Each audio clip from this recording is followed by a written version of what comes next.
As of September 2025, ang proyekto ng Sorsogon-Samar Bridge, Luzon-Samar, na kilala rin bilang Luzon-Samar-Leyte-Mindanao Linkage Project, ay nasa mga unang yugto nito, na nakatuon sa isang pre-feasibility study na nagsimula sa huling bahagi ng 2023 upang magtatag ng isang permanenteng koneksyon sa pagitan ng Luzon at Visayas. At bago natin ituloy, kung ikaw ay bago pa lang sa aking YouTube channel ay huwag kalimutan mag-subscribe at i-click na rin ang bell icon para lagi kang updated sa mga bago kong upload video.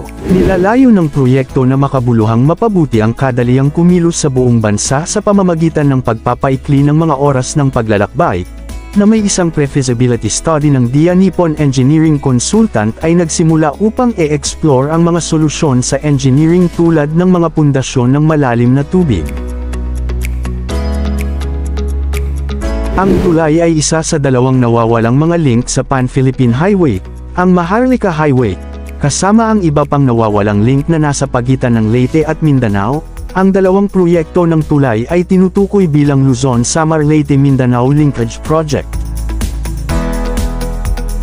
Ang dalawang tulay na ito ay magbibigay daan sa paglalakbay sa kalsada mula sa Luzon patungong Mindanao nang walang paglalakbay sa ferry.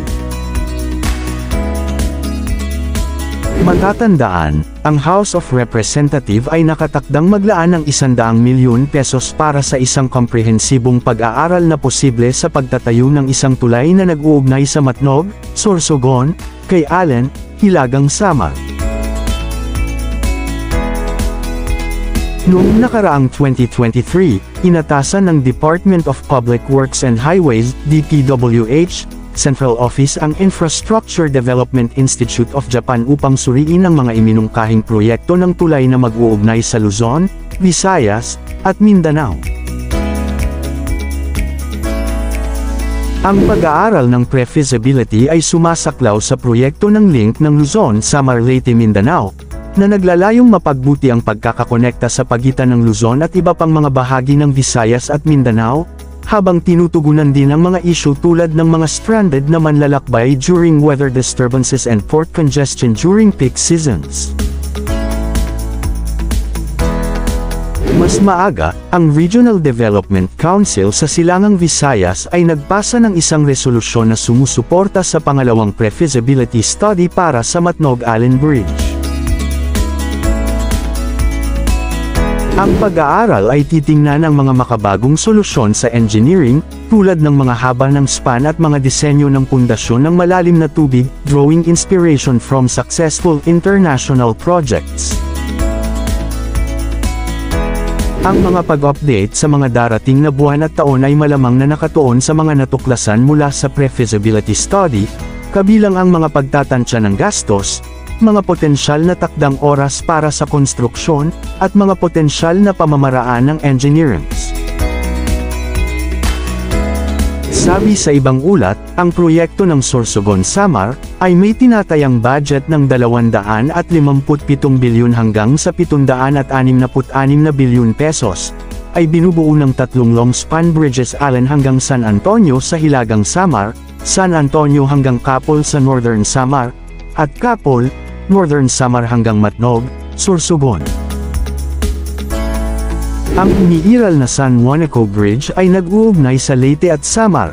Ang isang pag-aaral ng pre-feasibility para sa tulay ng Leyte-Mindanao ay isinagawa upang mapagbuti ang koneksyon sa lupa at magsisilbing isang pangmatagalang solusyon sa mga pagkagambala na dulot ng mga kaganapan sa panahon. Ang tulay ay mapapabuti ang kadaliang kumilos ng mga kalakal, tao, at mga materyales sa konstruksyon, makikinabang sa micro, small and medium-sized enterprises, MSMEs, sa pamamagitan ng pagbibigay ng pag-akses sa mga bagong merkado at pagbaba ng mga gastos sa logistic. Ang tulay ng Luzon-Samar ay tinatayang 18.2 na kilometro ang haba, na higit sa kalahati ng haba ng itatayong tulay sa Timog Silangang Asya. Ang future Bataan-Cavite Interlink Bridge ay ang magiging pinakamahabang tulay sa Pilipinas na may haba na 32.15 kilometers, kung sakaling maisakatuparan ang nasabing proyekto. Samantala, ang pagtatayo ng Bataan-Cavite Interlink Bridge Project ay bago matapos ang taon.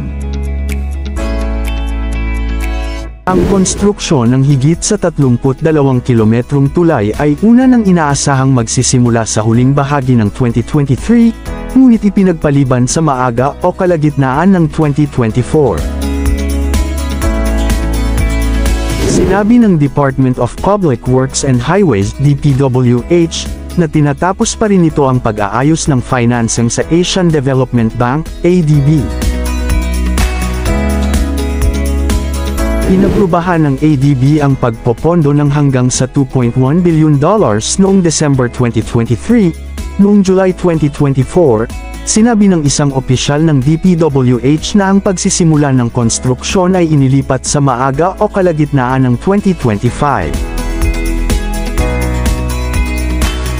Ang multi-bilyong dolyar na proyekto ng tulay ay magkokonekta sa mga lalawigan ng Cavite at Bataan. Ang tulay, na may kabuuang gastos sa proyekto ng 175.66 billion pesos, ay naglalayong paiksin ang oras ng paglalakbay sa pagitan ng Bataan at Cavite mula 5.5 hours, hanggang 45 minuto lamang. Ang Bataan-Cavite Interlink Bridge Project, na naisip na isa sa pinakamahabang mga tulay ng maritime sa buong mundo, ay nakatakdang mabankroll sa pamamagitan ng isang scheme ng financing ng multi-tranche, kung saan ang $2.1 billion ay pondohan ng Asian Development Bank, habang ang $1.14 billion ay magiging co-finance ng Asian Infrastructure Investment Bank. Kapag nakumpleto, ang Bataan-Cavite Interlink Bridge ay magiging pinakamahabang tulay sa bansa, mas mahaba kaysa sa 8.9 kilometro na Cebu-Cordova Bridge at ang 2.1 kilometro na San Juanico Bridge.